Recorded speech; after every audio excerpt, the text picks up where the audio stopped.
Əziz izləyicilər, zəhmət olmasa videomuzu bəyənib kanalımıza abunə olmağı unutmayın. Kriminal aləmdə hər kəsin tanıdığı simalardan olan Dato Ağcabədinski kimi tanınan qanuni oğru Cavid İltizamoğlu Məmmədov barəsində cinayət işi açılıb. O, cinayət iyarxiyasında ən yüksək mövqe tutmaqda şübhəli bilinir. Keçək əsas xəbərimizə. Xəbər saatına verilən məlumata görə o, 2013-cü ildən paytaxt regionundakı islah müəssisələrindəki proseslərə nəzarət edib və Abşaq adlandırılan ümumi cinayət fondunu idarə edib.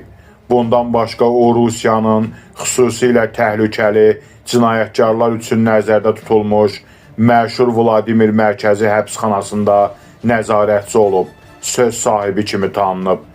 Çoxları bilir ki, 2016-cı ildə Cavid Ağcabədinskinin klanı ilə kriminal aləmdə tanınmış qanuni oğru Nadir Səlifov arasında münaqişə başlayıb.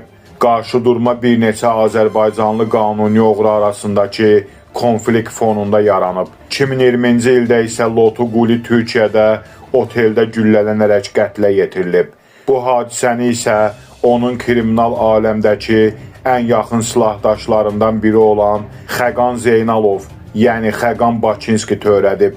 Dato Cavid Ukraynada 3 dəfə saxlanılıb və bundan sonra onun ölkəyə girişinə qadağa qoyulub. Həmçinin onun Rusiyaya da girişinə qadağa qoyulub.